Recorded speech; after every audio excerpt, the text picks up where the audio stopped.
Wah, wah, wah, langkah tak main-main.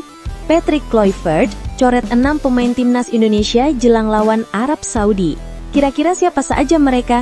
Fans Garuda harus simak ini. Nah, ini baru super top Marco Top. Ternyata nilai pasar timnas Indonesia lebih tinggi dari Arab Saudi dan Irak. Apakah dengan ini bisa menjamin timnas Indonesia lolos Piala Dunia 2026? Yuk saksikan beritanya hingga selesai.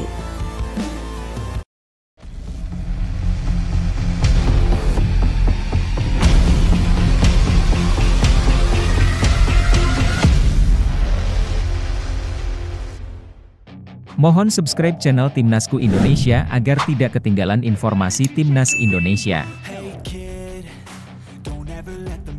Patrick Kluivert coret 6 pemain timnas Indonesia jelang lawan Arab Saudi. Patrick Kluivert tampaknya mulai menunjukkan ketegasan dan standar tinggi dalam memimpin tim nasional Indonesia. Menjelang laga berat menghadapi Arab Saudi pada babak 4 kualifikasi Piala Dunia 2026 zona Asia, pelatih asal Belanda itu dikabarkan akan mencoret 6 pemain dari daftar 29 nama yang dibawanya. Pertandingan sendiri akan berlangsung di Stadion King Abdullah Sport City, Jeddah, Arab Saudi, pada Kamis 9 Oktober 2025, pukul 00.15 WIB. Keputusan ini tentu mengundang banyak reaksi dari para pecinta sepak bola tanah air, mengingat beberapa nama yang terancam dicoret merupakan pemain-pemain yang sebelumnya menjadi langganan skuad Garuda. Patrick Kluivert diketahui hanya diperbolehkan mendaftarkan 23 pemain untuk laga melawan Arab Saudi. Itu artinya, dari total 29 pemain yang telah ia panggil, ada 6 yang harus rela tidak masuk daftar akhir. Hingga saat ini, 18 pemain telah tiba di Jeddah, termasuk sang kapten, Jay Itzes, yang langsung bergabung dalam sesi latihan ringan. Para pemain terlihat antusias menyambut laga ini, namun di sisi lain, ada ketegangan tersendiri karena setiap pemain kini berjuang keras untuk meyakinkan sang pelatih agar tidak menjadi bagian dari daftar pencoretan tersebut. Berdasarkan kabar yang beredar, 6 nama yang berpotensi dicoret oleh Patrick Kluivert adalah Reza Arya Pratama, Jordi Amat, Shane Patinama, Yanse Sayuri, Egy Maulana Fikri, dan Ramadan Sananta. Nama-nama tersebut tentu tidak asing bagi publik Indonesia. Reza misalnya tampil cukup konsisten di Liga 1 bersama PSM Makassar. Namun di level tim nasional, ia harus mengakui keunggulan trio kiper lain yakni Marten Paes, Hernando Ari, dan Nadeo Argawinata. Ketiganya dinilai lebih siap dan memiliki pengalaman internasional yang lebih baik. Bahkan, Marten Paes baru saja tampil sebagai starter bersama FC Dallas melawan LA Galaxy pada Minggu pagi waktu Indonesia, menandakan kondisinya sedang sangat prima. Sementara itu, posisi fullback kiri juga menjadi area persaingan ketat. Shane Patinama dan Yanse Sayuri dinilai masih kalah bersaing dengan Dean James serta Kelvin Verdong yang sedang dalam performa gemilang. Verdong bahkan mendapat banyak pujian atas penampilannya bersama LOSC Lille di Liga Prancis. Adapun di sektor pertahanan tengah, posisi Jordi Amat menjadi tanda tanya besar. Bek berpengalaman berdarah Spanyol ini harus bersaing dengan para pemain muda seperti Jay Itzes, Justin Hubner, dan Kevin Dix. Patrick Kluivert tampaknya ingin mengendarkan kombinasi kecepatan, kekuatan fisik, dan distribusi bola yang baik dari lini belakang. Hal yang mungkin membuat Jordi agak tertinggal. Di lini depan persaingan juga tidak kalah panas. Egy Maulana Fikri kini bersaing ketat dengan Jakob Sayuri dan Miliano Jonathans di posisi sayap kanan. Meski memiliki pengalaman lebih banyak, performa Egy di klub belakangan ini belum cukup konsisten. Sementara Ramadan Sananta yang sempat menjadi andalan di SEA Games juga menghadapi tantangan berat dari 2 striker naturalisasi oleh Romeni dan Mauro Zilstra yang tengah dalam kondisi tajam. Hal ini memperlihatkan bahwa Kluivert benar-benar menilai pemain berdasarkan performa terkini, bukan nama besar semata. Menurut jadwal, seluruh pemain timnas Indonesia akan tiba lengkap di Arab Saudi pada Senin 6 Oktober 2025. Beberapa pemain seperti Kelvin Verdong bahkan diperkirakan datang lebih cepat karena tidak masuk skuad LOSC Lille saat menghadapi PSG di pekan ke-7 Liga Prancis. Hal ini tentu menguntungkan karena memberi waktu adaptasi lebih lama terhadap cuaca panas Jeddah dan kondisi lapangan. Kini seluruh mata penggemar sepak bola Indonesia tertuju pada keputusan akhir Patrick Kluivert. Siapa 6 nama yang akan benar-benar dicoret? Apakah keputusan itu akan membawa keseimbangan dalam skuad? Atau justru menimbulkan perdebatan di kalangan fans? Yang pasti, laga melawan Arab Saudi akan menjadi ujian sesungguhnya bagi Kluivert dalam membuktikan kualitasnya sebagai pelatih yang mampu membawa Indonesia bersaing di level tertinggi Asia. Bagaimana menurutmu? Apakah keputusan Kluivert mencoret beberapa nama senior ini langkah tepat? Tulis pendapatmu di kolom komentar.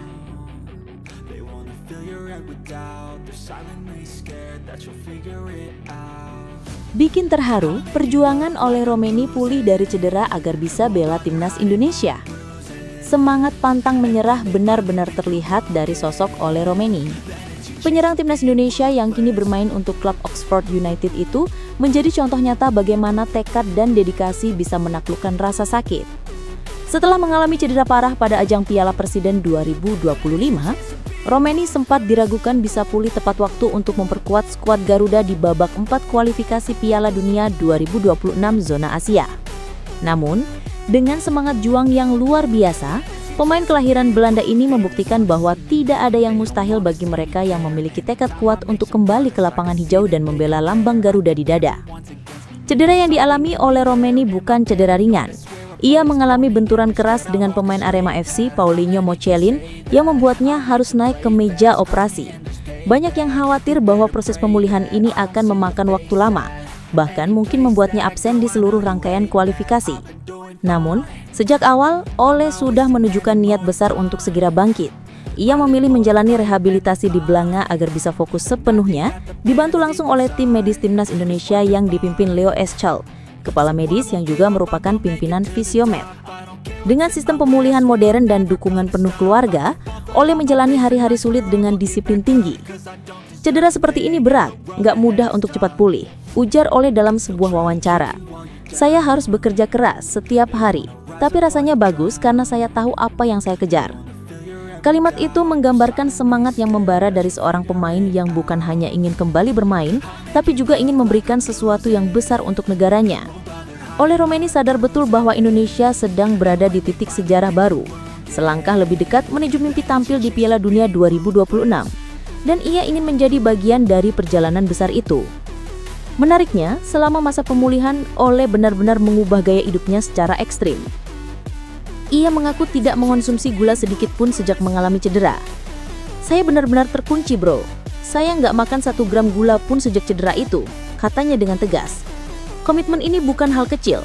Di saat banyak pemain mungkin mencari kenyamanan saat masa istirahat, Oleh justru memilih jalan sebaliknya, hidup disiplin, penuh kontrol, dan fokus hanya pada satu hal, yaitu sembuh total.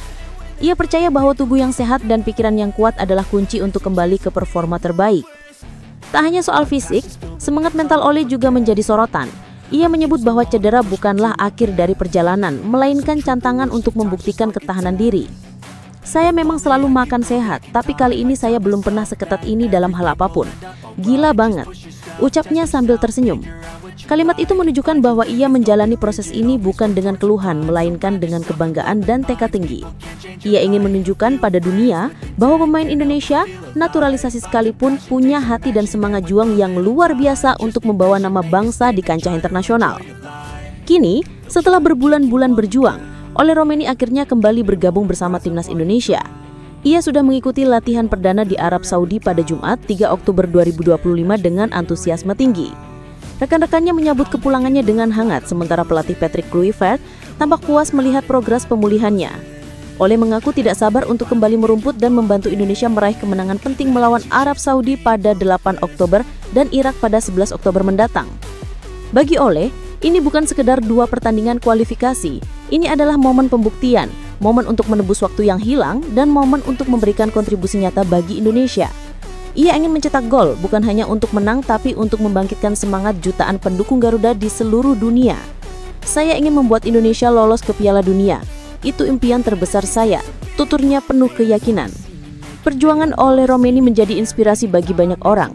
Dari cedera, kesakitan, hingga akhirnya kembali mengenakan seragam merah putih, semuanya menunjukkan betapa kuatnya tekad seorang pejuang sejati. Kini, tugasnya hanya satu, menuntaskan perjuangan di lapangan dan membawa Timnas Indonesia menuju sejarah baru di Piala Dunia 2026. Bagaimana menurut kamu? Apakah semangat Oleh ini bisa menjadi energi positif untuk seluruh skuad Garuda? Tulis pendapatmu di kolom komentar.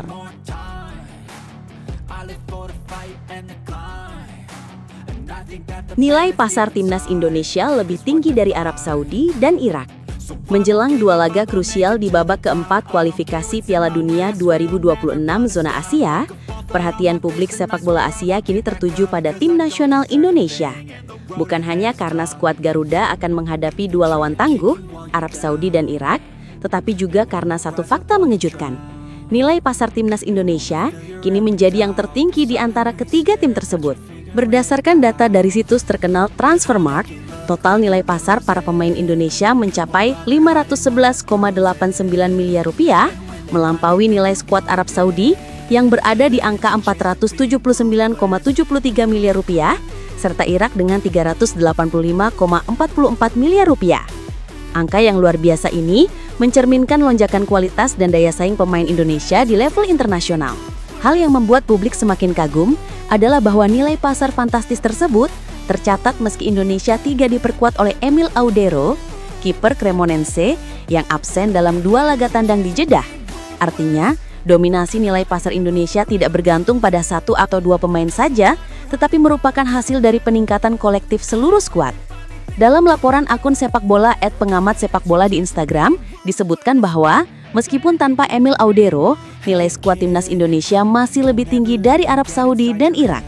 Hal ini menunjukkan kualitas pemain kita tidak kalah dari negara-negara kuat di Asia. Bila dilihat lebih rinci, Indonesia kini memiliki 29 pemain dalam skuad dengan rata-rata usia 27 tahun dan 15 pemain diantaranya bermain di luar negeri. Bandingkan dengan Arab Saudi yang hanya memiliki 2 pemain yang berkarir di luar negeri, atau Irak yang punya 17 pemain abroad, namun masih kalah dalam total valuasi pasar. Dominasi Indonesia dalam hal nilai pasar tidak lepas dari keberhasilan banyak pemain Garuda yang kini memperkuat klub-klub Eropa dan menunjukkan performa menawan di sana. Ada Calvin Vertonghen yang kini bersinar bersama LOSC Lille di Prancis, JIDC yang tampil solid di Italia, Ragnar Orat-Mangoen yang bermain di Belgia, serta Justin Hubner dan Sandy Walsh yang konsisten di Belanda. Fakta bahwa Indonesia kini memiliki skuad dengan nilai ekonomi tertinggi di grupnya menunjukkan bahwa sepak bola nasional telah berkembang pesat. Jika beberapa tahun lalu timnas Indonesia masih dipandang sebelah mata di level Asia, kini mereka mulai disegani. Nilai pasar yang tinggi bukan hanya angka, tetapi cerminan dari pengakuan dunia terhadap kualitas, pengalaman, dan potensi pemain Garuda. Ini juga menandakan bahwa program naturalisasi yang dijalankan dengan selektif oleh PSSI mulai menunjukkan hasil konkret, menghadirkan keseimbangan antara pemain lokal bertalenta dan pemain keturunan yang berpengalaman di Eropa.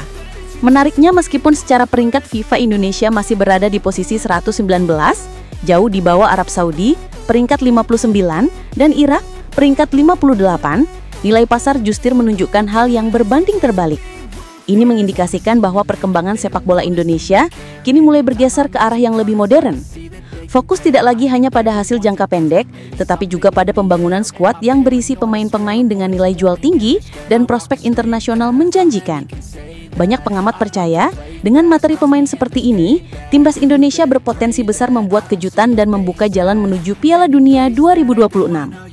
Kehadiran pelatih sekelas Patrick Kluivert juga menjadi faktor yang menambah optimisme publik. Kluivert dengan pengalaman Eropa dan jaringan globalnya berhasil memadukan kekuatan pemain-pemain diaspora dan lokal menjadi satu kesatuan yang solid.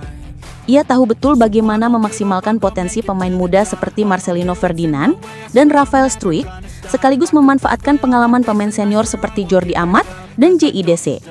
Kombinasi antara teknik, pengalaman, dan semangat nasionalisme inilah yang membuat skuad Garuda kini dianggap sebagai salah satu tim paling menjanjikan di Asia Tenggara, bahkan di seluruh kawasan Asia. Kini, dengan dua laga besar menanti melawan Arab Saudi pada 8 Oktober 2025 dan Irak pada 11 Oktober 2025, Indonesia membawa bukan hanya harapan tapi juga kepercayaan diri tinggi. Nilai pasar yang tinggi menunjukkan bahwa timnas Garuda kini sejajar dengan tim-tim elit Asia, bahkan melampaui beberapa di antaranya. Ini adalah momen untuk membuktikan bahwa investasi besar, program naturalisasi, dan peningkatan kualitas pemain bukan hanya sekedar angka, melainkan kekuatan nyata di lapangan. Publik Indonesia tentu berharap hasil nyata akan mengikuti angka-angka tersebut. Jika skuad Garuda mampu tampil konsisten, disiplin, dan bermental juara, bukan tidak mungkin langkah menuju Piala Dunia 2026 akan menjadi kenyataan. Bagaimana menurutmu? Apakah nilai pasar yang tinggi ini cukup menjadi bukti bahwa Indonesia layak diunggulkan untuk lolos ke Piala Dunia? Tulis pendapatmu di kolom komentar dan dukung terus perjuangan Timnas Garuda.